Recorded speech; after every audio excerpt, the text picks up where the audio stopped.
Bonjour mesdames et messieurs, bonjour Michel Onfray. Bonjour Jean-Marie. Et vous savez que, regardez devant vous, vous savez qu'on est content chaque fois que vous venez à Bordeaux, chaque fois que vous venez chez Mola. C'est une ville où vous êtes désormais chez vous, c'est une librairie où vous êtes chez vous, vous n'avez que des amis. Ici, vous n'avez que des amis. Et Denis est content de vous recevoir, et moi je suis content de vous retrouver, parce que ça fait quelque temps que nous n'avions pas eu l'occasion de parler ensemble. Nous l'avons en public, nous l'avons beaucoup fait autrefois, et puis nous reprenons un dialogue qui nous ramène quelques années en arrière. Et ce dialogue va porter sur 2 livres. Moi je suis toujours absolument sidéré par votre générosité. C'est-à-dire l'aptitude que vous avez à écrire autant, à un rythme tel. Donc, vous étiez là il n'y a pas très longtemps, et puis vous êtes là de nouveau, cette fois pour 2 livres d'un coup. Alors, un livre qui porte sur un peintre qui s'appelle Combas, qui est bien connu à Bordeaux, parce que le CAPC, j'ai cherché ce matin, c'était en 1987. Lui avait consacré une très grande exposition. Et donc, vous êtes un admirateur de Combas, vous avez déjà assez fréquemment parlé de lui, vous lui consacrez donc un livre. Et puis, le second ouvrage, c'est « Le réel n'a pas... » Alors, il y a un titre, un sous-titre, un titre encore en dessous. Alors, je ne sais pas. Je pense que le titre, c'est « Le réel n'a pas eu lieu ». Et le sous-titre, c'est « Le principe de Don Quichotte ». Et tout cela s'inscrit dans un projet plus vaste qui va comprendre 6 volumes, je crois. Ce projet, c'est une contre-histoire de la littérature, de la même façon que vous avez écrit une contre-histoire de la poésie. Alors, il me semble qu'on peut commencer par cela, n'est-ce pas ? De la philosophie. Merci. Merci. Enfin, littérature, philosophie, poésie, ça se tient. Alors, qu'est-ce que c'est une contre-histoire de la littérature ? Il y a un mot d'explication juste avant que le texte ne commence, mais vous pouvez nous l'expliquer. Et quel rapport il y a d'ailleurs entre une contre-histoire de la philosophie et cette contre-histoire de la littérature ? Merci Jean-Marie pour votre accueil. Merci Denis. Je ne sais pas depuis combien de temps je viens dans les salons Albert Mola, mais je suis toujours très heureux d'être là. Je suis très invité par les libraires un peu partout, et je n'accepte que la librairie Mola, parce que Denis est un ami, et merci à vous d'être là aussi souvent, aussi fréquemment, aussi fidèle, aussi présent. La contre-histoire de la philosophie, c'est une histoire de la philosophie, bien sûr, tout comme mon anti-manuel de philosophie était un manuel de philosophie. Alors il y a eu de nombreux malentendus et assez drôles, puisqu'on m'a souvent parlé de mon histoire de la contre-philosophie, ou mon manuel d'anti-philosophie. Et je ne suis pas contre la philosophie, et je ne fais pas de l'anti-philosophie, mais une autre histoire. C'est-à-dire que les philosophes qui sont très doués pour donner des leçons aux autres, et pour expliquer pourquoi ceci, pourquoi cela, comment fonctionne leur discipline, c'est-à-dire aux sociologues, aux psychologues, aux économistes, etc., sont des gens qui fonctionnent avec un point aveugle, parce que les historiens de la philosophie ne font jamais l'histoire de leur histoire. Et j'ai fait 8 années d'études à l'université, et jamais on ne m'a enseigné l'histoire de la philosophie, mais on m'a toujours enseigné l'histoire de la philosophie.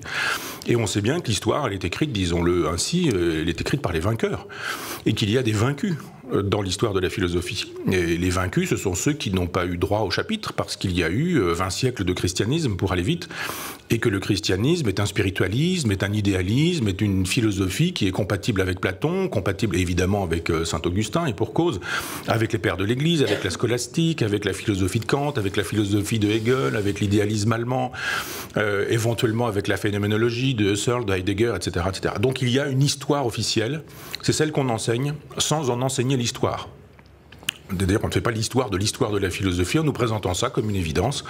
Et moi, j'ai été 20 ans professeur dans un lycée et j'ai été victime de cette histoire que j'enseignais comme telle, c'est-à-dire Freud a inventé la psychanalyse, l'inconscient se révèle par l'analyse des rêves, la formulation d'un problème entraîne immédiatement la disparition de ce problème, la cure analytique fonctionne absolument, elle est scientifique, enfin toutes ces choses qu'on nous enseigne comme des vérités. Et quand j'ai créé l'université populaire, ça n'était pas pour faire l'histoire officielle, c'était pour faire une autre histoire. Donc je me suis mis à travailler par moi-même, c'est-à-dire à ne pas lire les gloses, et surtout à ne pas lire les gloses de gloses, et à ne pas croire ce qu'on racontait a priori, et à faire fonctionner mon esprit critique, comme un policier qui ferait une enquête, en se disant il y a un criminel, et il y a des indices, et il y a un cadavre, et il y a etc. etc. Le cadavre, c'est l'histoire de la philosophie alternative. Les abdéritains, les matérialistes de l'Antiquité, les gnostiques licencieux, les frères et sœurs du libre esprit, les libertins érudits du XVIIe siècle, un certain type de radicalité des Lumières au XVIIIe, des figures assez singulières, les taureaux par exemple, ou Schopenhauer, que je ne présente pas comme un pessimiste mais comme un optimiste, puisque Schopenhauer nous dit quand même qu'il y a un art d'être heureux. Les pessimistes ne pensent pas qu'on puisse être heureux et qu'il existe encore moins évidemment un art d'être heureux. Donc j'ai souhaité enseigner cette contre-histoire de la philosophie et finalement c'est beaucoup plus riche que ce que je pouvais espérer dès le départ. Je dis souvent comme exemple qu'on présente Démocrite comme un présocratique et que Démocrite survit 40 ans à celui qu'il est censé précéder et qu'il y a quand même anguille sous roche avec une information comme celle-ci. Pourquoi est-ce qu'il nous reste 3 lettres d'Épicure, qui a écrit plus de 300 livres, et les œuvres complètes de Platon, en même temps? Mais ça fait sens de savoir pourquoi un philosophe majeur a disparu des radars, sauf 3 lettres perdues qui, pour notre grande chance, ont bien fait d'être perdues parce qu'elles ont été retrouvées. Et alors qu'on a Platon en livre de poche, en Pléiade, qu'on a Platon en collection club, que Platon, tout le monde connaît son nom, alors que Démocrite un peu moins, Antiphon sur mon personne, et Lorenzo Valla pas du tout non plus. Donc cette contre-histoire de la philosophie, c'était un gros chantier, c'est toujours un gros chantier, j'y suis toujours, même si je vois le bout du tunnel, et j'ai démarré bêtement avec les traces les plus anciennes, les présocratiques, les 10 présocratiques, et cette année, j'ai terminé un cours sur Gunther Anders, avec Hannah Arendt et Hans Jonas pour cette année, et l'an prochain, j'aborderai des vivants, dont je pense qu'ils sont les grands noms de la philosophie d'aujourd'hui, Robert Misrahi, René Scherrer, Clément Rosset et quelques autres, et j'ai pris la totalité des 25 siècles, donc c'était un très gros chantier.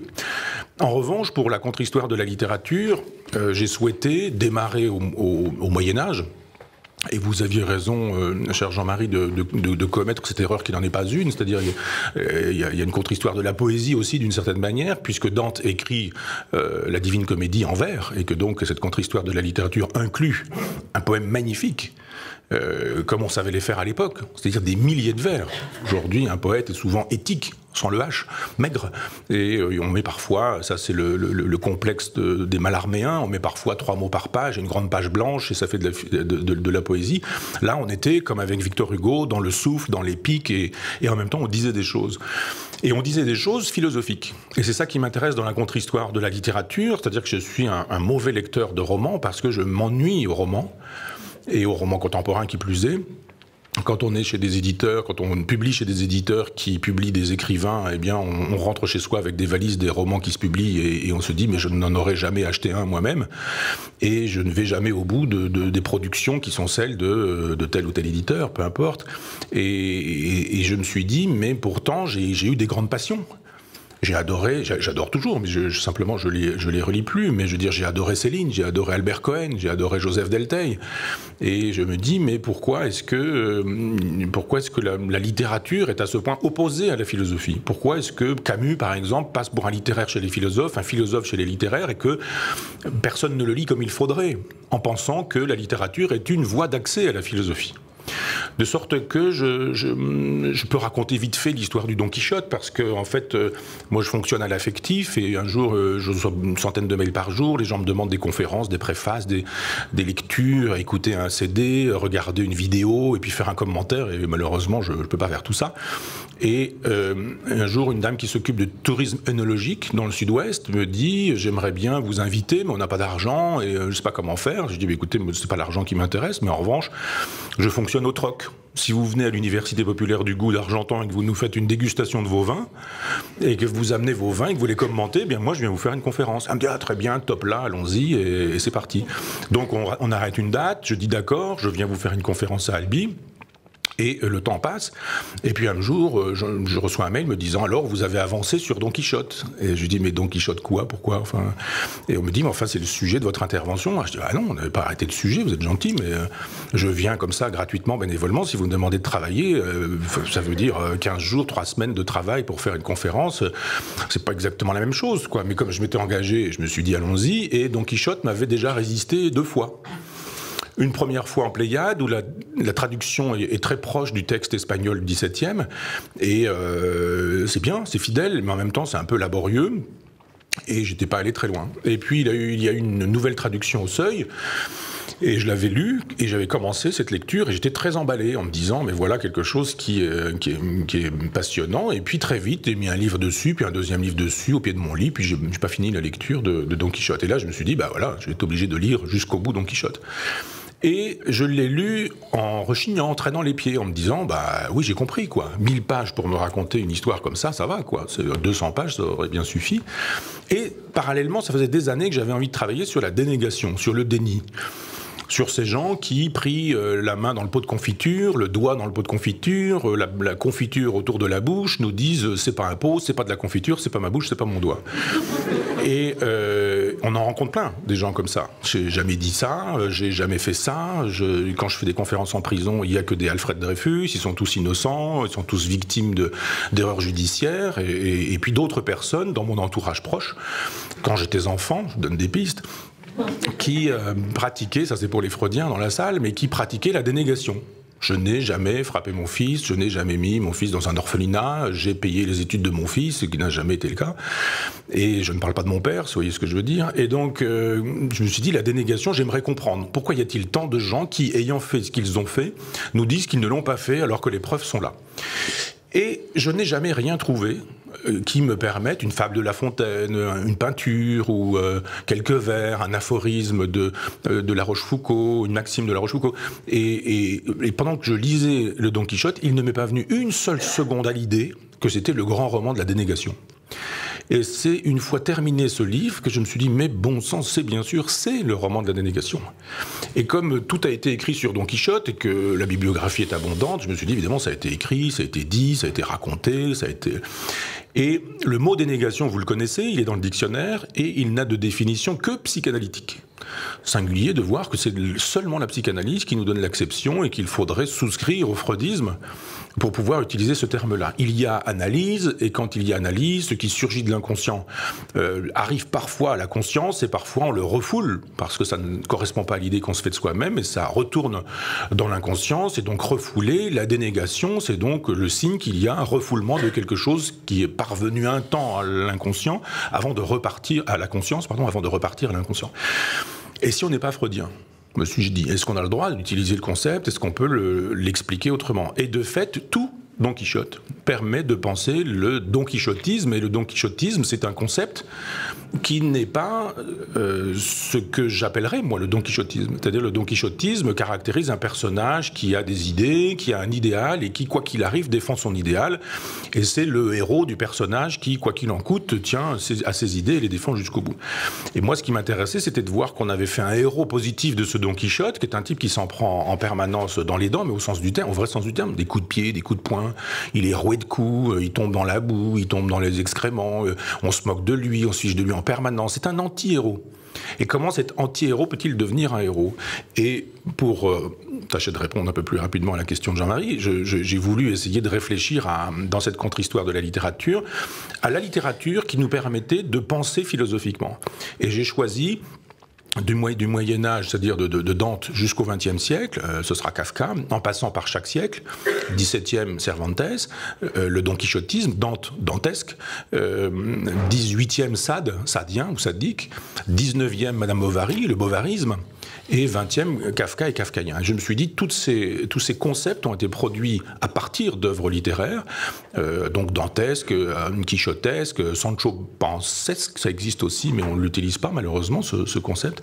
Et voilà ce qui a présidé à cette contre-histoire de la littérature, c'est-à-dire aller chercher dans les chefs-d'œuvre, et je dis du chef-d'œuvre que c'est un livre que tout le monde connaît et que personne n'a lu, d'aller chercher dans les chefs-d'œuvre des occasions de penser le monde, parce que la dénégation, ça reste quand même une pratique universellement connue. Donc voilà ce qui a présidé à cette contre-histoire. C'est un chantier moindre que la contre-histoire de la philosophie qui, elle, m'a pour l'instant demandé 12 années, et peut-être 2 ou 3 ans encore. Là, effectivement, il y aura 6 livres à écrire, et c'est assez rapide à faire. Oui, pour vous, oui. Est-ce que, bon, vous avez dit énormément de choses comme ça, là, à la mitraillette. Alors, on va essayer de revenir sur certains points. D'abord, sur ce qui préside, en effet, à la naissance de ce livre. Il y avait d'un côté votre intérêt pour la dénégation. Alors, qu'est-ce que c'est la dénégation? Je veux dire, ça relève de la philosophie, de la psychologie, du comportement. Est-ce que c'est dans quelle case on mettrait ça, la délégation? C'est plutôt un trait psychologique ou ontologique même, je ne sais pas. En tout cas, il y a ça au départ, et puis votre absence d'appétit pour Cervantes, pour Don Quichotte. Et un jour, les deux choses entrent en contact. C'est-à-dire que vous lisez quand même Don Quichotte avec une idée derrière la tête. Quand vous dites que une contre-histoire, c'est quelque chose qui ne projette pas sur le texte une grille préétablie qui viendrait des gloses et des commentaires précédents, vous projetez en tout cas une obsession personnelle, un intérêt personnel qui est celui que vous avez pour la dénégation, pour ce thème de la dénégation.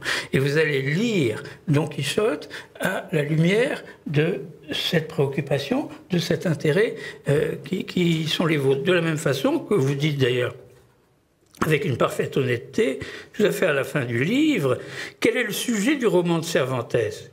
L'histoire des gloses montre qu'ils ont été multiples, les sujets. Chacun y projette ses soucis, ses intérêts, ses fantasmes, ses angoisses, ses névroses, ses manies, ses lubies. Moi, le premier. Donc,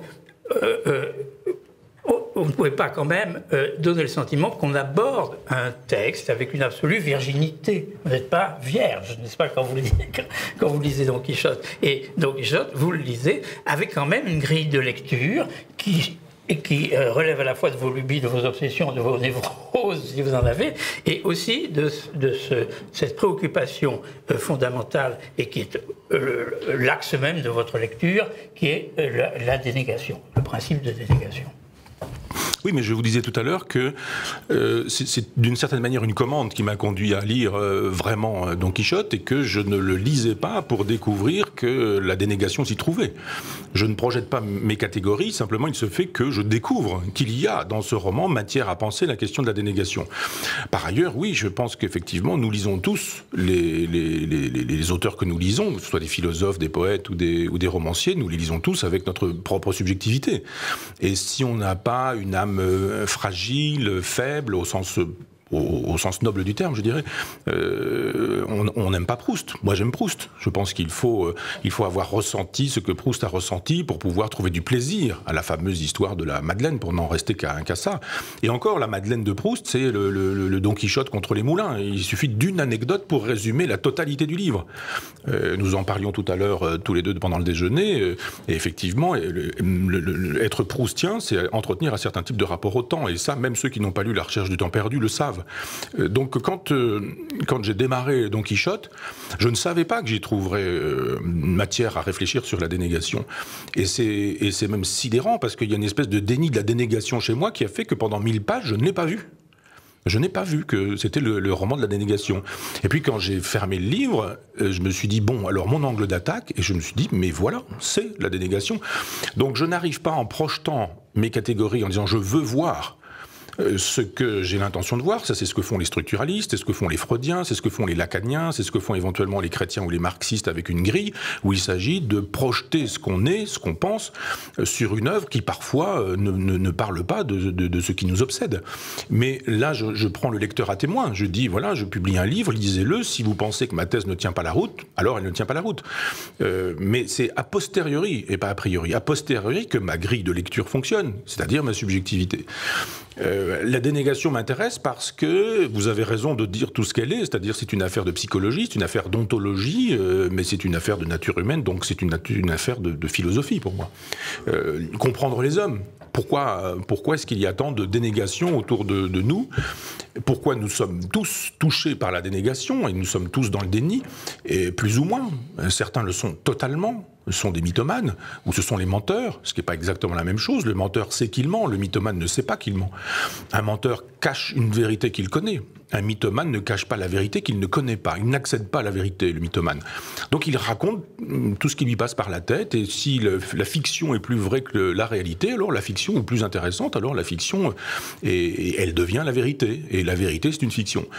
Moi, je ne suis pas dans ces logiques-là du tout. J'ai un rapport assez névrotique, pour le coup, au réel. Je pense que le réel est, et que ça n'est pas une tautologie.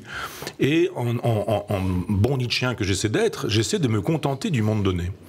C'est-à-dire, il n'y a pas d'arrière-monde pour moi. C'est-à-dire que mon travail sur Freud, mais mon travail sur les religions aussi, c'est la même chose. C'est-à-dire, il n'y a pas d'arrière-monde, et même sur Camus. Quand je dis pourquoi Sartre est un homme des arrière-mondes, parce qu'il est un homme des concepts, parce qu'il est un homme de l'idée, parce qu'il est un homme de l'idéologie, et qu'il défend le prolétariat avec une majuscule, la révolution avec une majuscule, l'histoire avec une majuscule, mais que les majuscules n'existent que dans les livres, pas dans la réalité, je dis la même chose. Et je pense qu'avec le livre sur Don Quichotte, je dis aussi la même chose. Contentons-nous du monde donné. Mais pourquoi y a-t-il déni ou dénégation? Et de fait, je me suis dit, nous avons au moins 3 cerveaux. Enfin, je souscris à cette idée des 3 cerveaux. Enfin, le cortex, le néocortex et le cerveau reptilien. Et je pense qu'il y a du cerveau reptilien chez tout un chacun, et que nous sommes des animaux de territoire. Nous sommes des mâles et des femelles, nous sommes des mâles dominants ou des mâles dominés, nous sommes des femelles de mâles dominants ou de mâles dominés. Il y a des marquages de territoire, et puis la vieillesse aidant, et bien un jour, le mâle dominant se fait dominer à nouveau par un jeune, et il devient un vieux mâle dominé.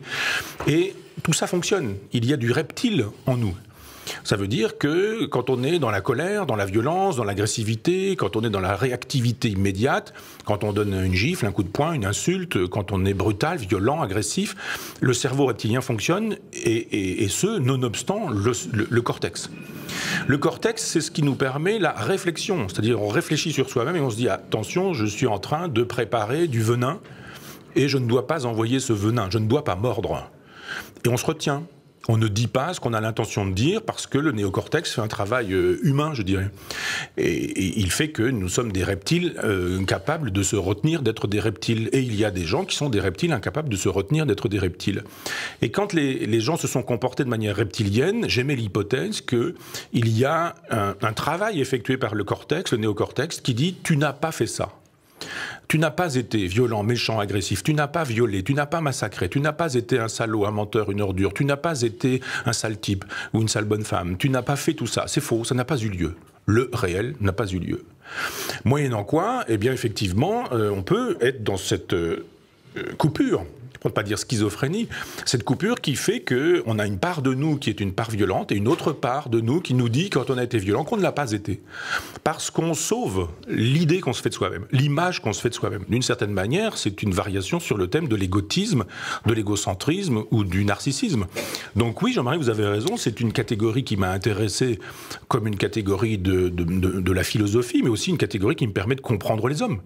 Pourquoi est-ce que je me fais insulter régulièrement dans la presse par nombre de journalistes ? psychanalystes, qui, quand il m'arrive de les rencontrer par hasard, et à qui je dis, vous vous souvenez que, il me dit, ah non, moi jamais écrit ça, moi, mais vous êtes trompé, j'ai pas dit ça, vous l'avez mal compris, vous êtes paranoïaque, et jusqu'à un moment où je me suis dit, bon, c'est vrai, c'est moi probablement, et après je regardais dans les archives de mon éditeur, et c'était encore pire que ce dont je me souvenais, et donc je me dis, pourquoi est-ce que la dénégation mène les hommes et les femmes, hein, pourquoi est-ce que ça mène les hommes et les femmes, et pourquoi est-ce qu'en même temps on a si peu pensé la question de la dénégation, et quand on l'a si peu pensé, pourquoi est-ce qu'on ne l'a pensé que dans les catégories de la psychanalyse. Et on m'a fait remarquer il y a quelques jours qu'il venait de paraître un livre écrit par un psychanalyste sur la dénégation. Je me suis dit, évidemment, bon, ça va, le mien est paru avant, on ne va pas dire que j'ai triché, d'autant que ma lecture n'est pas freudienne, mais je me dis, ça continue. La dénégation, c'est un concept dont la psychanalyse s'est emparée et dont je souhaiterais qu'au-delà de la psychanalyse, nous puissions nous en emparer, même quand on n'est pas philosophe, pour comprendre son beau-frère, sa belle-mère, son voisin, son cousin, sa femme, son mari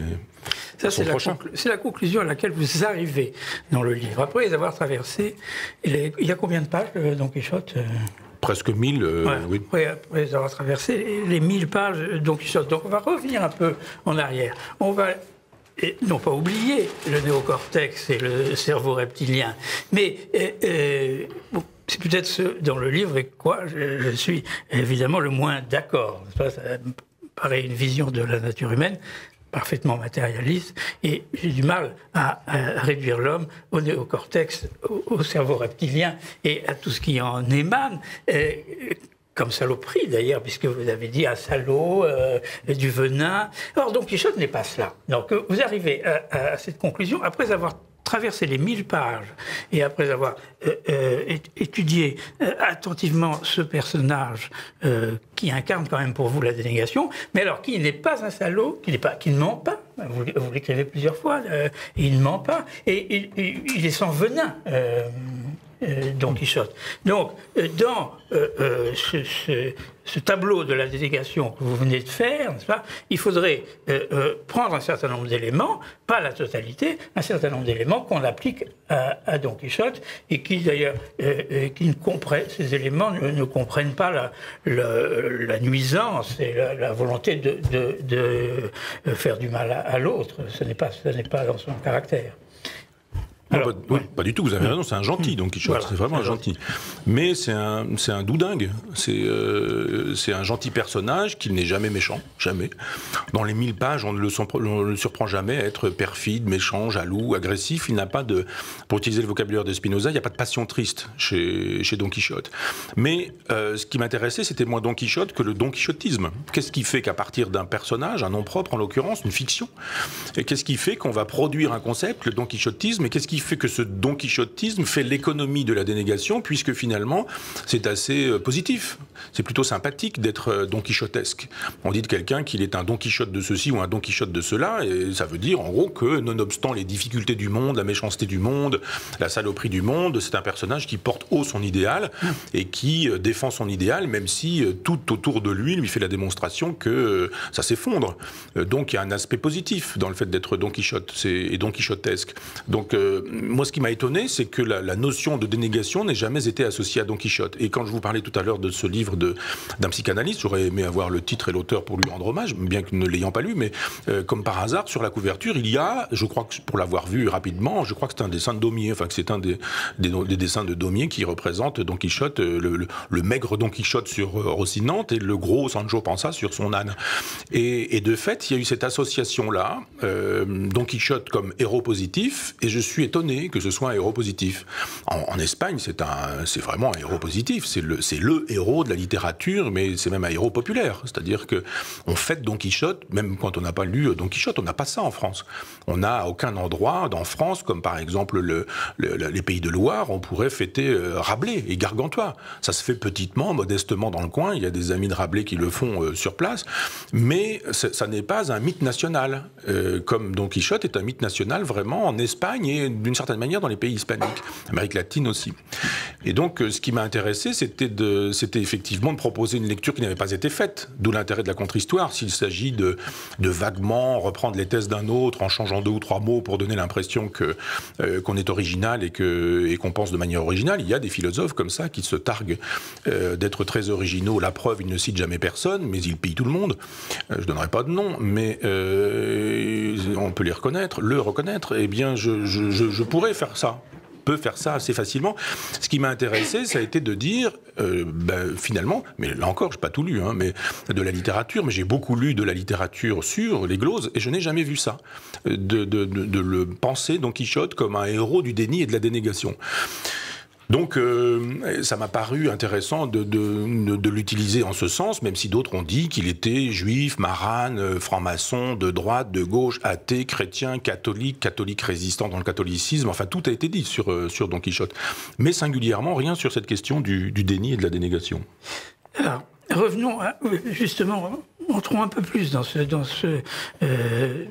idée Don Quichotte, héros de la délégation. Juste un mot, j'y pensais en lisant votre livre, et quand vous dites mythe national, je me demande en effet s'il y a un équivalent. Il y en a pas, je ne vois pas d'équivalent en France, mais je ne sais pas si dans les littératures du monde, il y a quelque chose d'équivalent. Et dans ce que vous allez étudier ensuite, il n'y a rien d'équivalent. Peut-être Goethe en Allemagne, peut-être Goethe en Allemagne. Dante en Italie aussi. Oui, Dante en Italie. Oui. Bon, alors, la dénégation chez Don Quichotte est extrêmement intéressante parce que il a une explication, comme toujours, comme les gens qui sont dans la délégation, ils vous expliquent toujours pourquoi ils ont raison et pourquoi vous avez tort. Mais ce qui est intéressant, c'est le rapport avec le roman de chevalerie et avec l'enchantement. Donc chaque fois, dans l'épisode des Moulins, parlez-nous un peu de ça, l'épisode des Moulins ou tous les autres épisodes que vous évoquez en les prenant l'un après l'autre, chaque fois, il refuse de reconnaître qu'il est dans l'erreur, qu'il ne voit pas le réel, parce que ce qu'il voit, c'est quelque chose qui a été enchanté. Oui, et vous avez raison de mettre le doigt là-dessus, parce que c'est effectivement le mécanisme qui se reproduit sur 1000 pages. Et quand on a compris Don Quichotte et les moulins, on a compris tout Don Quichotte, parce que c'est une variation sur ce thème-là. Et vous connaissez l'histoire, Don Quichotte et Sancho Panza voient objectivement des moulins, et les ailes de ce moulin qui tournent. Et Don Quichotte, lui, dit « ce ne sont pas des moulins, ce sont des géants qui nous menacent. Les ailes, ce sont les armes des géants qui nous menacent. » Et Sancho Panza dit « mais pas du tout, ce sont des moulins. » Et Don Quichotte part à l'assaut des géants, et il attaque des moulins, bien sûr. Et Sancho Panza dit, je vous l'avais bien dit, ce sont des moulins.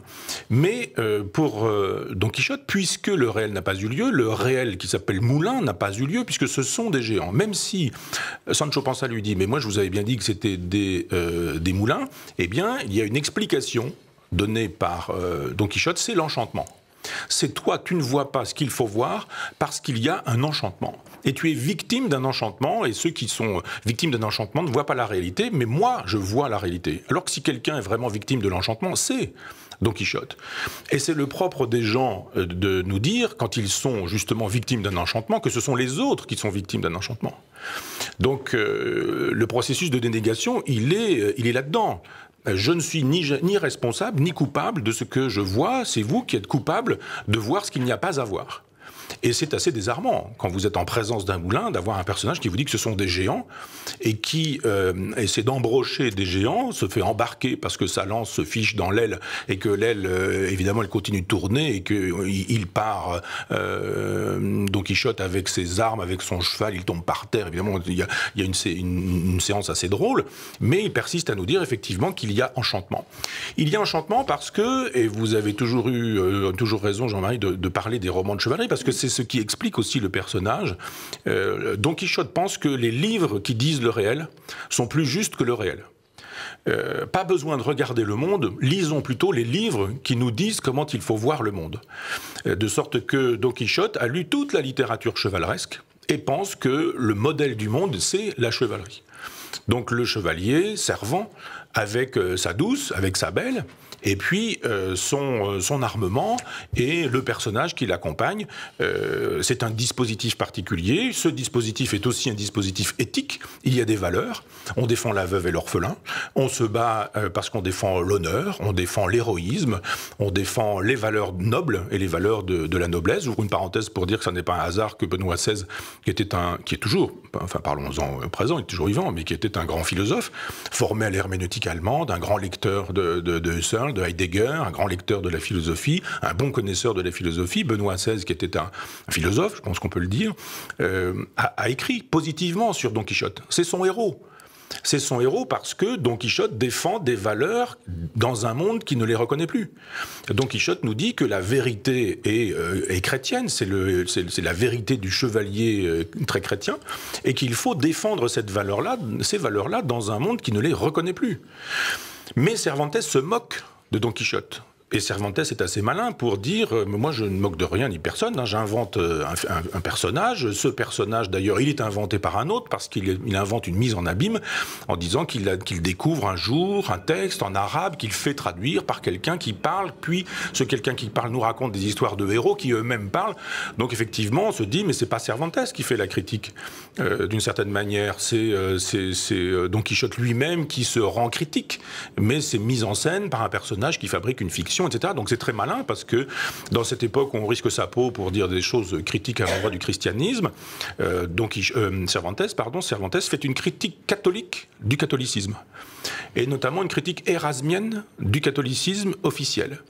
Pour le dire rapidement, formé par un maître qui lui était un disciple d'Érasme, c'est-à-dire un chrétien humaniste, un chrétien de l'humanisme, eh bien il s'oppose à ce qu'est devenu le Vatican, c'est-à-dire un lieu de perdition où il y a beaucoup d'antéchrist, disons-le comme ça pour aller vite. Donc il s'agirait de renvoyer au catholicisme pur, qui est imitation de Jésus, qui lui d'une certaine manière est un Don Quichotte, et imitation de Jésus pour justement en finir avec cette religion du Christ qui est tellement éloignée de Jésus. Donc effectivement, cette façon de considérer que les valeurs chevaleresques sont des valeurs contemporaines alors qu'elles sont abolies, qu'elles sont caduques, c'est aussi un ressort du comique du livre. En permanence, le réel qui n'est plus chrétien, ou qui est chrétien comme le Vatican le souhaiterait, mais sûrement pas comme Jésus l'aurait désiré, eh bien ce travail qu'effectue Cervantes est un travail catholique, critique sur le catholicisme, qui nous permet de penser la caducité des valeurs chrétiennes. C'est fini, les valeurs de l'idéal chevaleresque. Maintenant, croire que, pour sortir de ce roman, croire que l'idée est supérieure à la vérité, ou au réel, croire que le monde est moins juste et moins vrai que le livre qui dit le monde, c'est une critique extraordinaire. Parce que ça marche pour les livres de chevalerie, mais ça marche aussi pour le Coran, pour le Talmud, pour la Bible. Mais ça marche aussi pour le Capital de Marx, ça marche aussi pour l'introduction à la psychanalyse de Freud, ça marche aussi pour les écrits de Lacan, ça marche pour toutes les idéologies. Les idéologues sont des gens qui souscrivent à des idées, même si ces idées sont en contradiction avec ce que nous enseigne le réel. Et c'est ça aussi qui m'intéresse chez Don Quichotte, c'est de voir comment les intellectuels fonctionnent la plupart du temps comme ça, c'est-à-dire que s'ils veulent interroger le monde, ils interrogent d'abord leur bibliothèque. Et s'ils veulent comprendre le monde, ils cherchent à savoir ce qu'est le monde avec leur bibliothèque. On peut imaginer que Marx n'a jamais mis les pieds dans une usine, et qu'il a travaillé sur Smith, sur Ricardo, qu'il a lu des économistes anglais, et qu'il a fait la critique des physiocrates, etc., mais qu'il a travaillé dans des bibliothèques. Jamais Sartre n'a visité une entreprise, une usine, une boîte. Bien sûr, on connaît le fameux tonneau à la sortie de Billancourt, mais c'est à la sortie de Billancourt. Il reste à la porte de l'usine, Sartre. C'est-à-dire, il n'y a pas de photos. Vous pensez bien que s'il y en avait eu, on les aurait vues, ces photos de Sartre parlant à des ouvriers dans l'usine, au contact des travailleurs réellement. Mais Sartre est le prototype de l'idéologue. C'est le prototype du personnage qui n'a rien compris au monde. Tout compris aux idées, mais rien compris au monde. Et nombre de philosophes contemporains sont des gens qui ont tout compris aux idées, mais rien au monde. Et Don Quichotte est quelqu'un qui a tout compris aux idées, mais rien au monde. Et en ce sens, il est un personnage emblématique aussi de ce qu'est la catégorie des penseurs du monde qui ne voient pas ce qui se passe et qui, après, sont capables de vous expliquer ce qui s'est passé parce qu'effectivement, il n'avait pas prévu, mais ils sont capables d'en faire l'analyse. La fameuse chouette de Minerve de Hegel qui s'envole la nuit tombée. C'est-à-dire là, on est dans une configuration qui, depuis 30 ans, maintenant nous amène le Front National aux portes du pouvoir, et personne ne le voit, personne ne le pense, personne ne le dit, on est dans une diabolisation, on est dans une hystérisation, et puis un jour, si ça a lieu, on dira, ah ben, vous l'avez bien dit. Mais non, vous l'avez pas dit. On est dans des logiques idéologiques, de part et d'autre, et on ne voit pas le réel tel qu'il est. On ne voit pas la souffrance du monde, on ne voit pas la souffrance des gens, on ne voit pas la souffrance des gens modestes, on ne voit pas l'humiliation des sans-grades, des gens qui sont smicards, des gens qui n'ont pas de travail, des jeunes qui cherchent un emploi, etc., etc. Ce réel-là, il n'est jamais pensé par les philosophes. Quelques rares exceptions, jadis Bourdieu. Mais en revanche, on pense la question du capital. Comment peut-on lire le Capital aujourd'hui ? Voir le succès du livre de Thomas Piketty, voir le succès des livres de Boltanski sur le capitalisme. On pense le capitalisme, avec un C majuscule, mais c'est pas le capitalisme qui est intéressant. Ce sont les victimes quotidiennes du capitalisme. Et Don Quichotte est intéressant justement parce qu'il montre comment fonctionnent les intellectuels et les philosophes. Des idéalistes. Des gens qui pensent que leur bibliothèque est plus juste et plus vraie que le monde. Des gens qui pensent que la vérité du monde n'est pas dans le monde, mais dans les livres qui prétendent dire le tout du monde. Et voilà pourquoi j'invite aussi à ce qu'on se détourne de Don Quichotte pour lui préférer Sancho Panza. On va venir à Sancho Panza. On va venir à Sancho Panza. Mais avant, je voudrais qu'on évoque un autre personnage de Don Quichotte. Vous avez rappelé le don quichotisme, éventuellement existe aussi un sanchopansisme, et puis tous ces noms propres dans Don Quichotte qui deviennent des noms communs dans le langage ordinaire. Une Rocinante, c'est un cheval mâle, mais enfin, une Rocinante, et puis une Dulcinée. Vous avez dit sa bien-aimée tout à l'heure, vous n'avez pas dit sa Dulcinée, mais vous auriez pu dire sa Dulcinée. Alors, le personnage de Dulcinée, dans le cadre de la dénégation que vous évoquez, est extrêmement intéressant, puisque Dulcinée, il ne l'a jamais vue, hein, c'est une absence, et il l'imagine, et il l'idéalise. Mais est-ce que ça ne va pas au-delà de Don Quichotte? C'est-à-dire, est-ce que les grandes figures de la littérature, les grandes figures féminines et les grandes figures amoureuses de la littérature ne sont pas inévitablement des figures de l'absence et de l'idéalisation? Ça va de la bien-aimée lointaine de Geoffrey Rudel à Juliette, à Iseux, et même à Yvonne de Gallet dans le Grand Môle, n'est-ce pas? Toutes les images de l'amour dans la littérature. Alors pas Madame Bovary dont vous parlez, bien entendu, mais justement vous avez une très jolie phrase pour vous féliciter que ni Isolde ni Juliette ne soient devenues des Bovary. Heureusement, elles sont mortes avant. Donc Dulcinée, est-ce que c'est pas au-delà de la dénégation, qu'elle illustre parfaitement, bien entendu, puisque c'est probablement une paysanne, une villageoise, peut-être malodorante et moustachue, mais il en fait une créature de rêve. Est-ce que, au-delà de la dénégation, elle n'appartient pas à la figure féminine romanesque par excellence? Oui, alors vous dites qu'il ne l'a jamais vue, si, elle existe. Elle existe, justement, elle sent mauvais, elle sent l'ail, elle est moustachue, elle est moche, elle est bête, elle est sotte, etc., etc. Et il la transfigure en Dulcinée. Alors évidemment, de la même manière qu'il transforme les moulins en géants, eh bien, il transforme cette femme qui existe réellement, concrètement, qui est une paysanne de son village, il la transforme en Dulcinée. Alors évidemment, c'est le contraire. Elle est aux antipodes de ce qu'elle est véritablement, donc elle sent bon, elle est parfumée, elle est belle, elle est blonde, elle a la peau blanche, elle a les yeux clairs, elle est fantastique, et c'est la femme de ses pensées, parce qu'il faut évidemment la femme de ses pensées quand on est un chevalier, tout comme il faut un servant. Et son servant, c'est Sancho Panza, même si Sancho Panza est d'une certaine manière ridicule. Si Panza, c'est la panse, c'est le ventre, d'ailleurs, il est pensu réellement. Et de fait, ce sont des personnages qui sont devenus des figures. Une Rocinante, c'est effectivement un mauvais cheval et flanqué. Et je dis, c'est drôle, parce que Rocinante, tout le monde pense que c'est une jument, c'est un cheval, c'est un mâle, Rocinante. Donc effectivement, il y a Dulcinée, il y a Rocinante, il y a Don Quichotte, Sancho Panza, et ça fait pas mal de personnages. Maritorne, ça vient aussi de là, et qui sont des figures romanesques qui sont devenues des substantifs que nous utilisons au quotidien sans trop savoir ce qu'ils signifient a priori. Alors oui, Jean-Marie, vous avez bien raison de penser la question de l'amour en regard de ces figures-là. Et de fait, j'émets l'hypothèse que si le roi Marc avait pardonné et que Tristan avait pu épouser Isolde, eh bien, ils auraient vécu de longues années ensemble, qu'elle aurait vieilli, qu'elle aurait eu des vergetures, beaucoup d'enfants, et qu'elle aurait eu un dentier un jour, qu'elle aurait pris du ventre, que ses seins auraient tombé, Isolde, et que probablement Tristan l'aurait trompée avec Madame Bovary, parce que elle aussi se serait ennuyée de Charles, qui lui aussi aurait perdu des dents, pris du ventre, perdu des cheveux, etc., etc. Et c'est la même chose à chaque fois qu'on a des histoires d'amour. De fait, heureusement que la mort est là. Parce que si la mort n'était pas là, l'amour disparaîtrait, il se diluerait dans la vie quotidienne. C'est le cas, vous savez bien.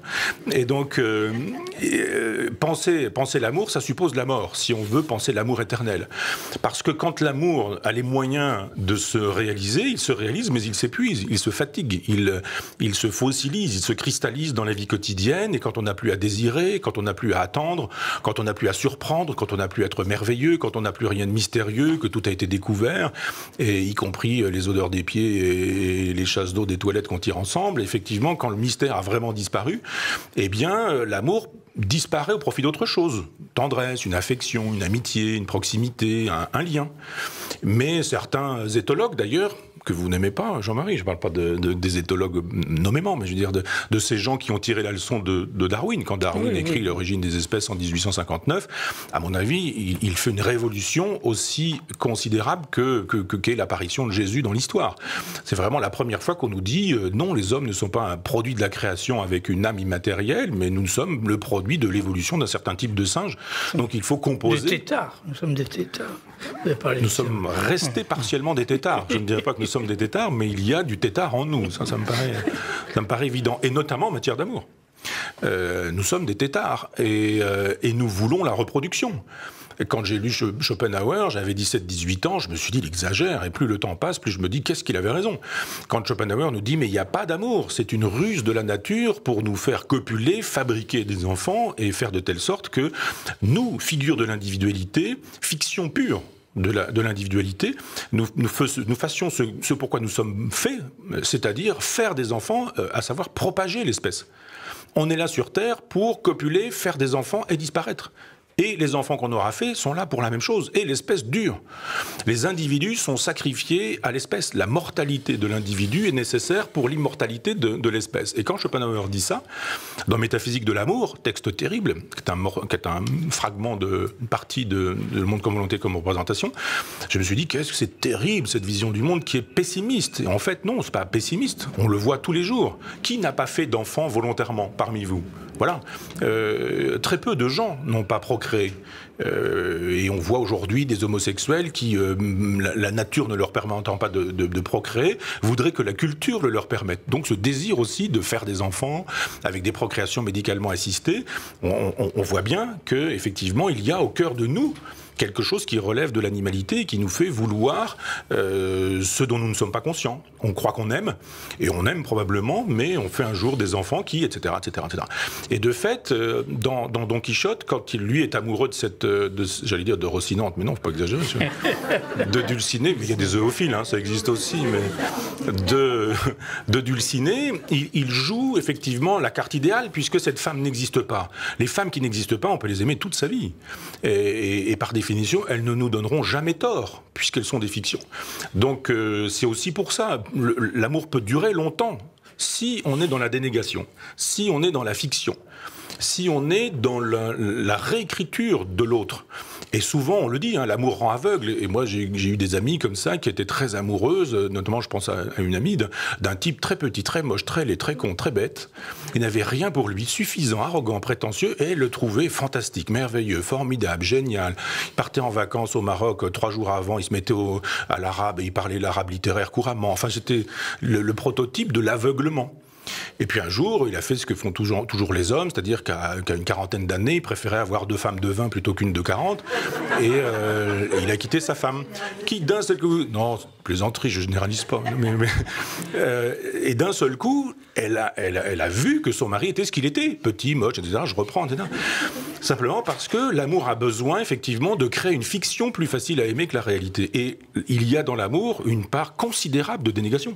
Il faut la dénégation pour pouvoir aimer. Et puis il y a un moment donné où, effectivement, l'autre nous aide à faire tomber les écailles des yeux et où on découvre que celui qu'on aime n'est plus une fiction, mais une réalité, qui sent mauvais, qui sent des pieds, qui a des... Enfin, etc. Mais on en est tous là, hein. Je veux dire, qui ronfle, qui fait du bruit en dormant, qui... etc. etc. Donc, Dulcinée, il l'aimera toujours, Don Quichotte, puisque c'est une fiction. Et cette fiction-là, évidemment, elle est susceptible d'être aimée longtemps. Mais vous avez raison, toutes les grandes figures de l'amour sont des figures qui, pour pouvoir être édurées, ont besoin de mourir à un moment donné. Alors, l'autre personnage emblématique du livre, on m'a étendu une perche tout à l'heure, là c'est avec un tout petit peu de retard, c'est Sancho Panza. Et vous écrivez « J'ai de la sympathie compassionnelle pour Don Quichotte ». Alors, je vous l'ai fait dire quand même que c'était pas un salaud, Don Quichotte. Hein. Donc vous avez de la sympathie, et puis c'est un malheureux, en effet. Il se fait rouer de coups en permanence, il tombe dans la boue, enfin, il lui arrive que des malheurs. Par sa faute, direz-vous, mais enfin, parce qu'il est dans la dénégation, direz-vous. Mais vous avez de la sympathie compassionnelle pour Don Quichotte, mais une grande affection pour Sancho. Et alors Sancho, vous en faites l'incarnation de l'hédonisme, c'est votre spécialité, l'hédonisme, de l'épicurisme. Et est-ce qu'on peut dire cela de Sancho Panza? Je veux dire, est-ce que, quand même, vous êtes le philosophe de l'hédonisme? Vous savez bien qu'il faut un certain recul par rapport à la jouissance immédiate. Il est dans l'immédiateté, Sancho Panza. C'est un ventre. Une panse, vous l'avez rappelé, bon, c'est pour lui le plaisir est un plaisir qui ne passe pas par alors qu'il passe par aucun cerveau, peut-être un peu, mais je sais pas par le cerveau reptilien. Autrement dit, l'hédonisme et l'épicurisme, ça exige par rapport au réel un certain recul, une certaine prise en compte du réel, une certaine élaboration philosophique du réel. Est-ce qu'on peut dire de Sancho Panza, qui est un peu le pourceau d'Épicure, justement, est-ce qu'on peut dire que c'est un épicurien ou un hédoniste? Oui, c'en est un. Alors bon, je ne peux pas imaginer que... le Don Quichotte qui renvoie au fromage, enfin il y a une espèce de plaisanterie dans l'étymologie de Don Quichotte. Dans Sancho Panza aussi, ça renvoie à la panse, au ventre. Mais, mon cher Jean-Marie, le ventre pense. Et la panse est une panse, est une pensée. C'est-à-dire que j'ai découvert récemment un article très intéressant qui montrait que toute l'innervation du ventre fonctionnait comme un second cerveau, comme un autre cerveau. C'est-à-dire qu'il n'y a pas de cerveau que dans la boîte crânienne. Il y a aussi, d'une certaine manière, un cerveau qui régule beaucoup de choses. Et on le sait bien. Je veux dire, les diarrhéiques et les constipés de tous les pays le savent, qu'effectivement, tout ça est en relation avec nos sentiments, nos affects, nos émotions. On a mal au ventre, on a le ventre noué, enfin, il y a 1000 expressions qui font la démonstration que tout ce qui est pathologie, pathos, c'est-à-dire exercice de la passion en nous, que tout ça passe par le ventre. Et ça n'est pas rien. L'hédonisme que je défends, effectivement, suppose que nous laissions parler le plus possible le plaisir, pourvu qu'il ne soit pas l'occasion d'un déplaisir pour autrui. S'il suffisait de laisser parler le plaisir, point à la ligne, sans souci d'autrui, effectivement, il n'y a pas matière à écrire plus de 70 livres. Si je propose une théorie de l'hédonisme, c'est parce que c'est une subtilité, c'est une ascèse. C'est pas du tout l'hédonisme, l'art de laisser parler son ventre. C'est une économie du plaisir. Absolument, oui, parce qu'on voit bien ce que c'est, laisser parler son ventre. Et ça n'est pas du tout l'hédonisme que je défends. Par ailleurs, je pense que j'ai lu suffisamment de livres maintenant pour pouvoir faire une critique des livres en disant que nombre de livres nous éloignent du monde. Qu'il y a plein de livres, plein de bibliothèques qui sont faites pour nous éloigner du monde. Et en ce sens, Sancho Panza n'a rien lu, il est illettré. Donc évidemment, lui... sa lecture du monde, son rapport au monde n'est pas médiatisé par les livres ou par la bibliothèque. Il n'a pas un rapport livresque au monde. Lui, il ne se demande pas ce qu'est le réel après avoir lu saint Thomas d'Aquin ou saint Augustin ou la scolastique ou les pères de l'Église ou Platon ou Aristote. Ce ne sont pas ses références. Lui, il n'a pas de ces références-là. Il a simplement une présence au monde qui est immédiate et qui, d'une certaine manière, illustre ce qu'on appelle le bon sens paysan. Alors les paysans ont changé aujourd'hui, hein. Ils n'ont plus ce bon sens-là parce qu'ils ont aussi médiatisé leur rapport à la nature. Et mon père était ouvrier agricole, et quand il a commencé comme ouvrier agricole, il était ouvrier agricole comme on l'était à l'époque de Virgile. C'est-à-dire les pieds dans les sabots et dans le sillon fait par le labour de son cheval. Et il avait une proximité avec le cheval, avec le soc, avec la charrue, avec les peintures. Vous voyez les peintures de Millet, l'Angélus, les gens qui moissonnent, etc. Donc effectivement, le paysan n'était pas forcément quelqu'un de lettré, il n'avait pas lu, il était même parfois illettré au sens étymologique, il n'avait pas appris à lire, mais il avait appris à lire dans le grand livre du monde, si on veut utiliser le vocabulaire de Diderot. Et est-ce qu'il ne vaut mieux pas, et ma réponse est oui bien sûr, mais est-ce qu'il ne vaut mieux pas des illettrés qui ont appris à lire correctement dans le grand livre du monde à des prétendus lettrés qui ne savent pas lire dans le grand livre du monde parce qu'ils ne lisent le monde qu'à partir des livres écrits par les autres? Eh bien, c'est ce qui oppose Don Quichotte à Sancho Panza. Don Quichotte est un intellectuel, quelqu'un qui intellectualise, quelqu'un qui met de l'idée partout et qui ne voit pas le réel. Sancho Panza est quelqu'un qui n'a pas ce vice parce que, effectivement, c'est un paysan, c'est un homme de la panse, c'est un homme du ventre, c'est un homme du bon sens populaire. Et il y avait du bon sens populaire. Et même encore, j'ai quelques amis paysans aujourd'hui qui, conduisant des tracteurs sur lesquels il y a des ordinateurs ou des moissonneuses-batteuses qui leur permettent de savoir ce que sont les rendements à l'hectare à l'instant même où la moisson se fait, donc des techniciens, donc des gens qui sont dans des cabines climatisées et qui écoutent France Culture, c'est plus du tout la même chose. Ou Rire et Chanson, mais ce sont des gens qui ont un autre rapport évidemment au monde que le paysan qui ressentait sur son corps physiquement, le vent, la pluie, les effets de la lune, du soleil, etc. Donc ce qui m'intéresse chez Sancho Panza, c'est qu'il est cet homme-là, c'est-à-dire le grand oublié des intellectuels, et d'une certaine manière le grand méprisé. Quand je fais l'éloge de la terre, du paysan, des agriculteurs, on me dit « Ah oui, la terre, elle ne ment pas ». Et je ne manque jamais l'occasion de dire que ce texte, dit par le maréchal Pétain, a été écrit par Emmanuel Berle, grand intellectuel juif. Donc ce texte a été écrit par un intellectuel juif, et pas par un paysan, et pas par le maréchal non plus, qui s'est contenté de lire un texte écrit par un intellectuel pour lui. Donc qu'on arrête de faire payer aux paysans cette phrase malheureuse qui reste vraie tout de même. Il y avait une époque où on pouvait dire que la terre ne mentait pas, il suffisait juste de savoir ce qu'on voulait dire par là. Il faut expliciter cette phrase.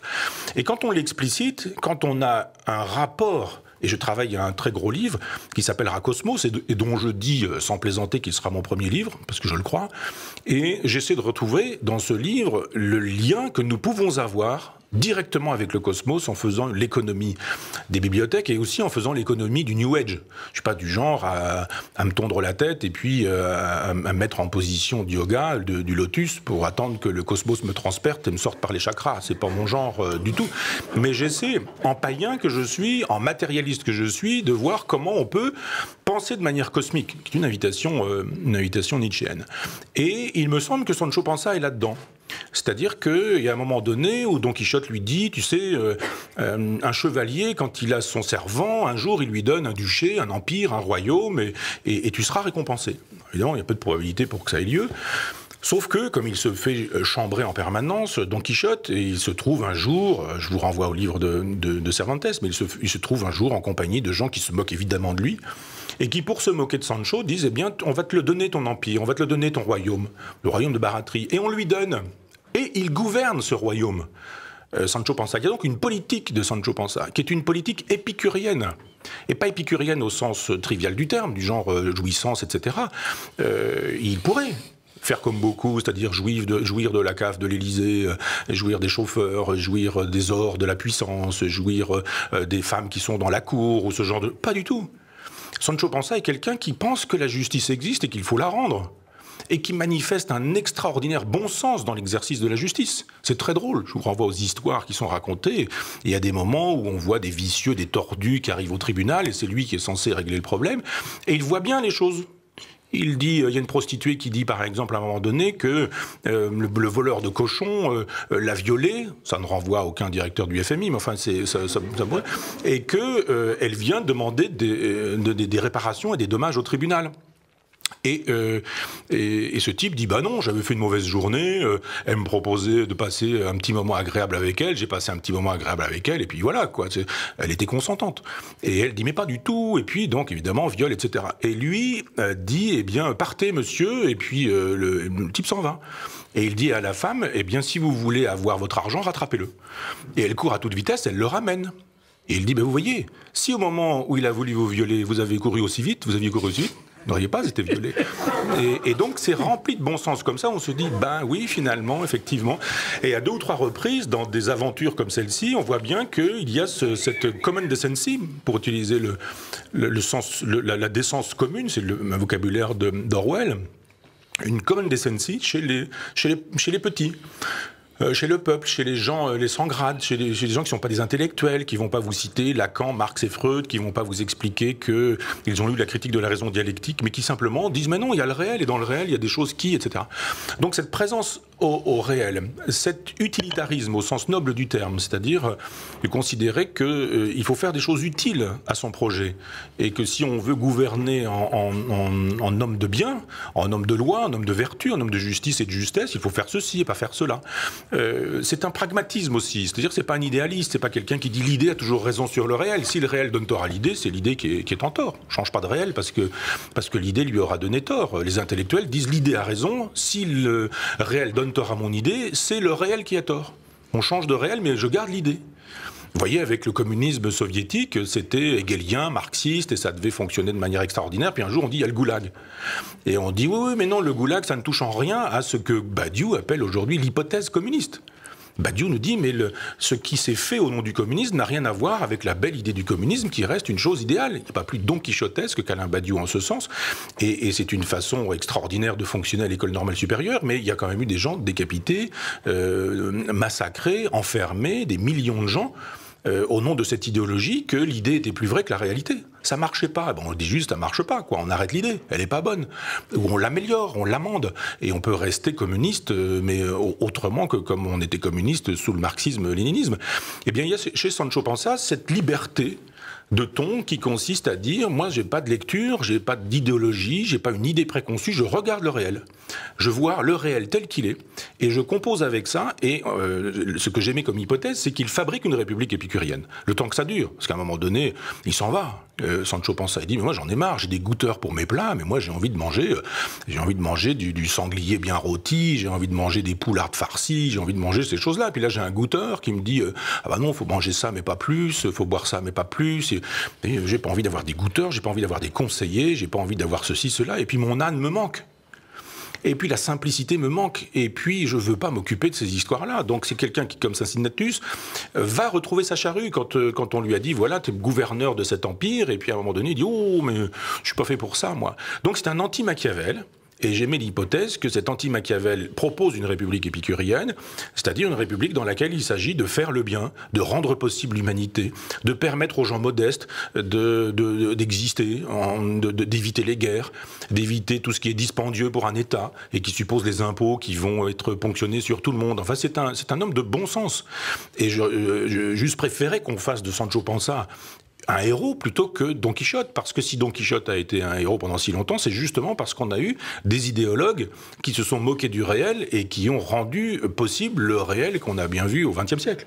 Et si Sancho Panza avait eu l'occasion d'être plus illustré ou mieux illustré, et en matière de politique, eh bien on aurait eu des anti-Machiavel, des épicuriens, avec un projet communautaire et contractuel, dans lequel on aurait eu le souci du juste, du vrai, du bien, et non pas de l'idée de justice, de l'idée de justesse ou de l'idée de bien, mais des vérités incarnées, qui supposent que si cette femme s'est faite violer par le marchand de porc, eh bien qu'on lui rende vraiment justice. Mais si c'est un mensonge, eh bien qu'on rende justice au marchand de porc qui lui aura été abusé.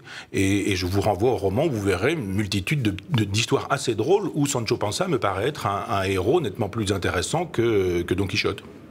Ils sont d'ailleurs extrêmement savoureux, ces épisodes.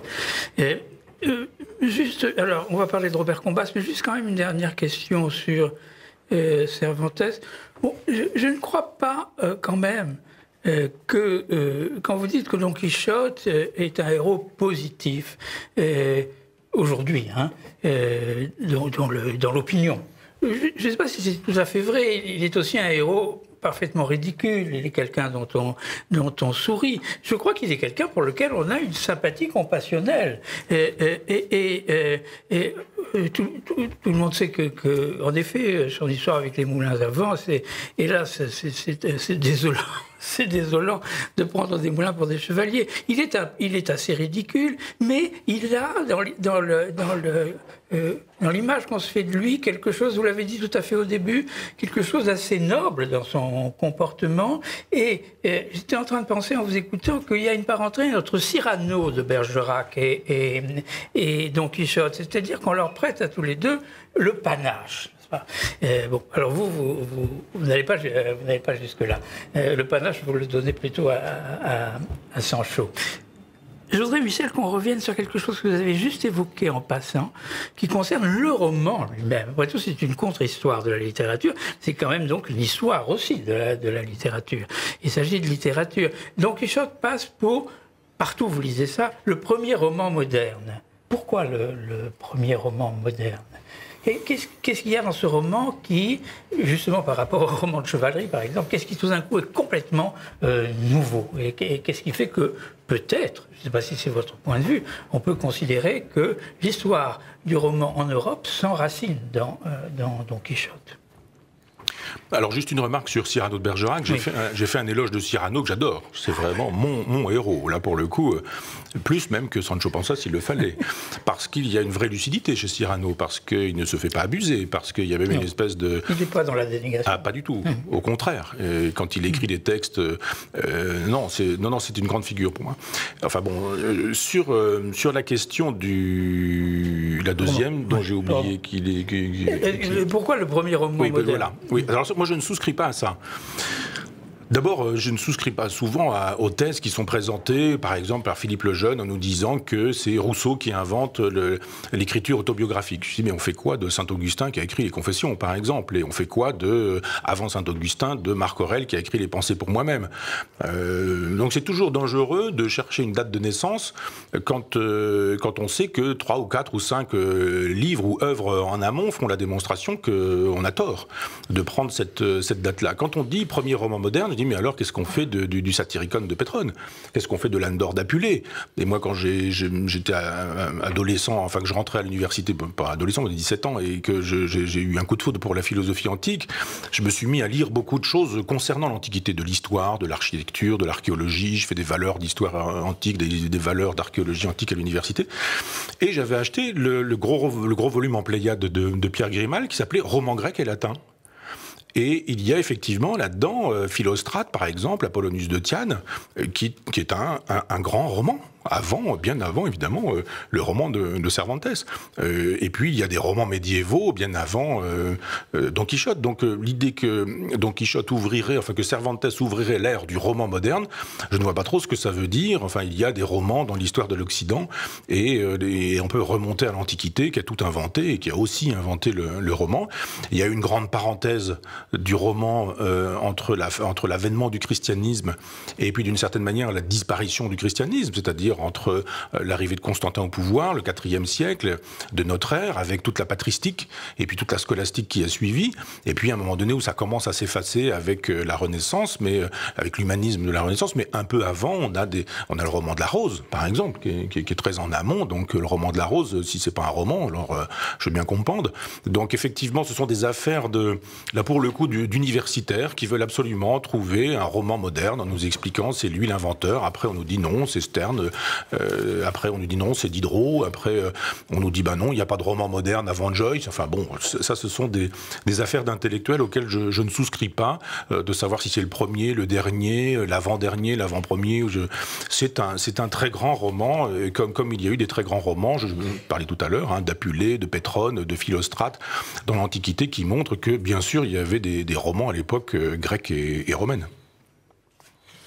C'est un grand roman baroque. Ah oui, voilà. Absolument. Et Robert Combas. Baroque aussi. Baroque aussi. Mais alors, le sous-titre, ici, il y en a deux. Non, le sous-titre, c'est, je ne sais pas. Dites-moi un chaman nommé Combas. Ça, c'est le sous-titre. Et Trans et connaissances. Alors, je voudrais que vous évoquiez le rapport entre ce peintre, qui est votre ami, que vous connaissez bien, et les chamans, la transe, la danse aussi. Qu'est-ce qui les lie? Qu'est-ce qui les lie, vous voulez dire la transe et la connaissance? Qu'est-ce qu'il lie? Non. Alors, je vais vous poser la question. Qu'est-ce qui lie ce peintre à la tradition des chamans, oui, à cette pratique singulière qu'est la transe? Après, la parenté entre la transe, la danse et la connaissance, c'est autre chose. Alors donc, moi, j'ai pendant 12 ans créé des expositions à Argentan que j'habitais, avec des artistes que j'ai connus grâce à mon éditeur, à l'un de mes éditeurs, Galilée. Donc j'ai exposé Ernest Pignon-Ernest, Vladimir Velikovic, Adami, qui étaient les artistes maison, et puis de Galilée, qui m'a présenté. Et puis un jour, j'ai un peu épuisé le stock des artistes Galilée, y compris avec des gens qui... Alors il y avait des gens que j'aimais moins bien et que je n'ai pas sollicités, et puis des gens qui m'aiment bien, que j'aime bien, et le rendez-vous ne s'est pas fait, avec Alechinsky par exemple. Et puis un jour, je me suis dit... j'aime bien Combas, je ne le connais pas. Personnellement, je vais le contacter. Voilà, je regarde sur Internet, je trouve une adresse, je lui dis voilà, je suis philosophe, j'habite une ville de sous-préfecture, j'organise des expositions depuis plus d'une dizaine d'années, je n'ai pas d'argent à vous proposer, j'en ai pas, j'en gagne pas, j'en ai pas moi-même, je fais ça bénévolement, gratuitement, donc j'ai vraiment rien à vous proposer, si ce n'est le fait que je peux écrire un texte sur votre travail, et puis etc. Et il a été immédiatement enthousiaste. Enfin, Geneviève, sa compagne, a été immédiatement enthousiaste parce que Robert a un rapport médiatisé au monde, parce que c'est vraiment un chaman au quotidien, lui. Et je veux dire pourquoi et comment. Et Geneviève, c'est celle qui le raccroche à la terre, parce que sinon il s'envolerait, Robert, et il planerait partout en permanence. Donc, c'est Geneviève qui s'occupe du téléphone, du site, du mail, des courriers, des rencontres, des visites, des blocages de rendez-vous, des dates, de toute l'intendance, et c'est ce qui rend possible Robert comme artiste. Et Robert m'a répondu tout de suite, immédiatement, oui, je viens. Il me dit, vous êtes communiste? Alors je dis, non, je suis pas communiste. Ah bon, parce que les communistes, puis hop, il m'a fait un grand discours, je l'ai laissé parler, et puis il m'a dit, bon, je viens, etc. Et il est venu, et on est devenus amis, parce que c'est quelqu'un que j'adore. Alors, comment est-il chaman? D'abord parce que j'ai eu la chance de le voir peindre. Et ça, c'est assez magique, quoi. On voit un artiste, on le voit dans des vernissages, on voit ses œuvres, et puis bon, bonjour madame, bonjour monsieur, une coupe de champagne, etc. Bon, oui, mais là, on voit rien. Quand on est dans l'atelier, on voit un peu plus. Et quand dans l'atelier, on voit l'artiste travailler, alors là, effectivement, on voit qu'il entre en transe. Alors le chamanisme, au sens réel du terme, et pas New Age, le chaman, c'est souvent quelqu'un qui a déjà un corps particulier. Un nain, un géant, un personnage qui est bossu, ou ce genre de choses. Là, je songe à la Sibérie, je songe au pôle Nord, ou à des endroits où le chamanisme est toujours actif. Pas seulement là, ailleurs, mais enfin, là aussi. Et les textes que j'ai lus renvoient plutôt, soit Mircea Eliade, ou soit d'autres textes, renvoient plutôt à ce chamanisme-là, même si Mircea Eliade parle des chamanismes d'Amérique latine, d'Amérique centrale, etc. Donc il faut d'abord un corps particulier, comme si les dieux avaient désigné ce corps-là. Et le corps de Robert est déjà un corps particulier, une espèce de façon de se recroqueviller sur lui-même et d'être tout entier fermé sur une espèce de boule d'incandescence, une espèce de feu créateur. L'impression que son corps garde ça, et il avance toujours comme ça, comme un personnage qui porterait une espèce de boule de feu qui serait son génie. Et donc, il faut que ce corps-là soit sollicité d'une manière particulière. Et dans le chamanisme classique et traditionnel, il y a des jeûnes, on ne mange pas pendant un certain temps, on ne boit pas pendant un certain temps, on mange des champignons hallucinogènes, des lichens hallucinogènes. Je ne sais pas si Robert mange des champignons hallucinogènes, un peu quand même. Mais, oui, vous avez l'air de le dire un peu. Oui, je souris parce que voilà. Abstinence sexuelle, ça je ne sais pas.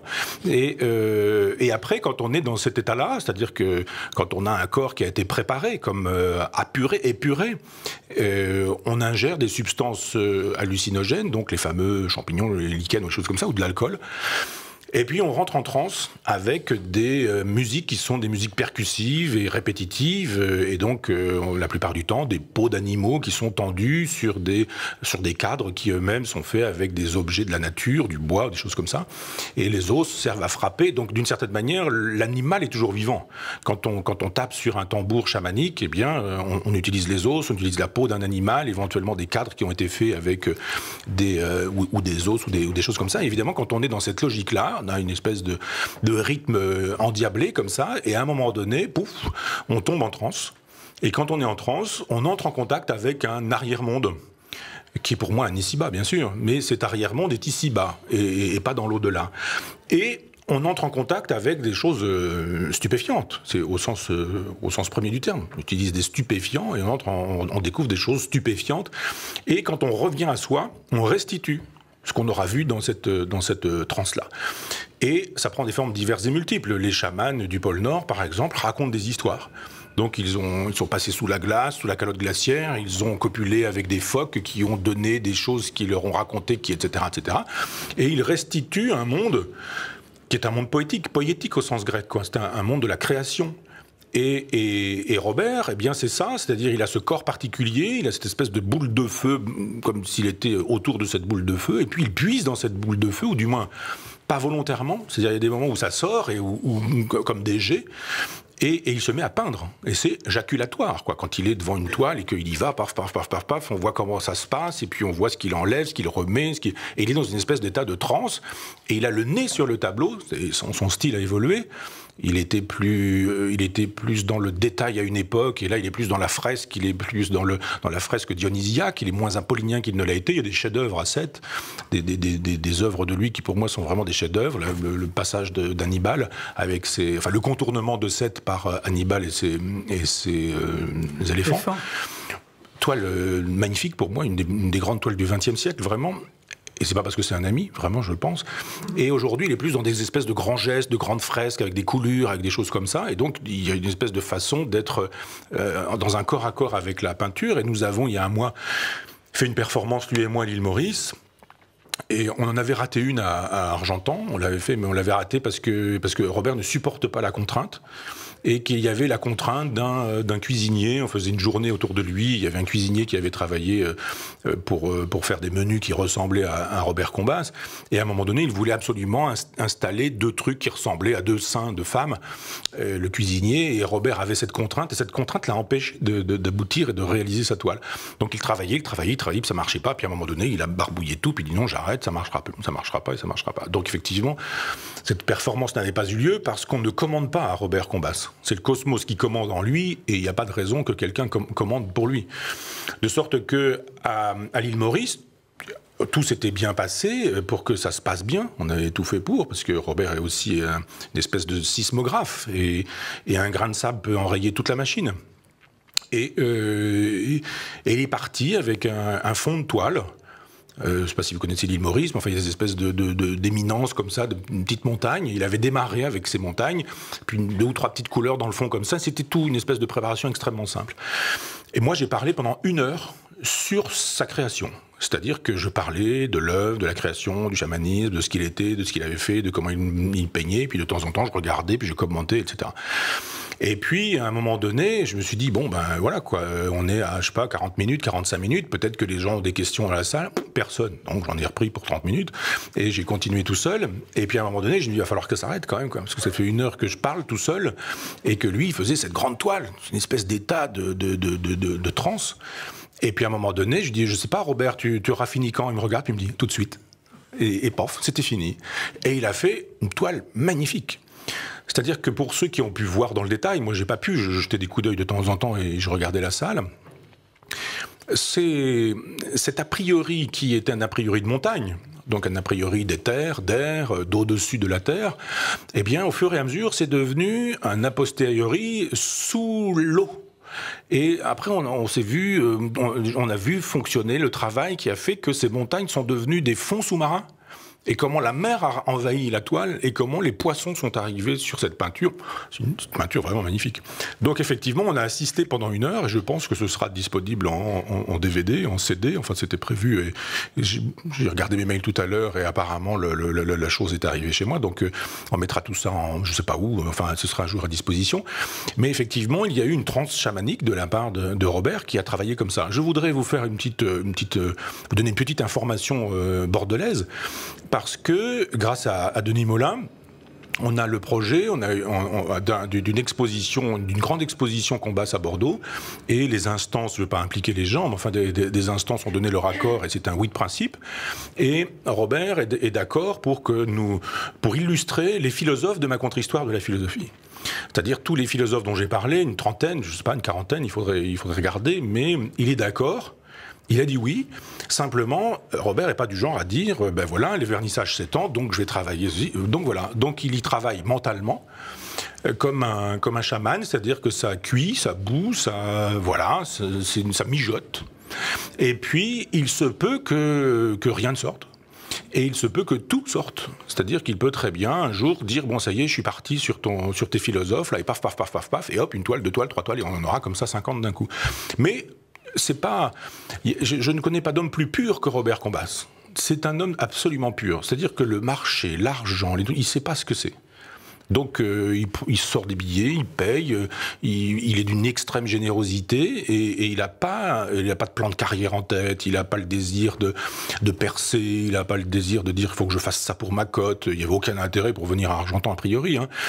Donc il y a ça chez lui, c'est-à-dire qu'il est directement branché sur le cosmos, ce en quoi il est un chaman et il fait des œuvres qui ne se valent pas toutes. Il y a des œuvres dans lesquelles il y a moins de lui et d'autres dans lesquelles il y a plus de lui, mais il a des traits de génie extraordinaires. Ces temps-ci, il travaille sur des photos qu'il récupère comme ça et qu'il agrandit, et puis il travaille après sur les photos.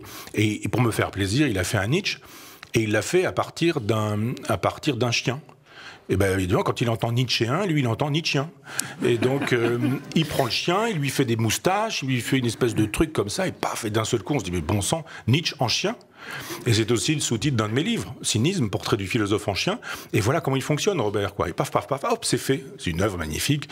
Et quand il a comme ça des contacts directs avec le cosmos, ça se passe très bien. Autre exemple, et vous êtes invité, regardez sur l'agenda, mais nous faisons, lui et moi, enfin surtout lui, mais je veux dire, je fais une conférence sur son travail à Angers la semaine prochaine sur une exposition concernant les peintures de sa femme, mais cet été, à Sète, à Montpellier. Et j'ai démarré un recueil de poèmes sur les animaux de Nietzsche, un bestiaire nietzschéen. Et, alors toute proportion gardée, hein, si lui est peut-être comparé à Dufy, moi je ne peux pas être comparé à Apollinaire, mais Dufy et Apollinaire ont fait un bestiaire avec des bois de Dufy qui sont magnifiques.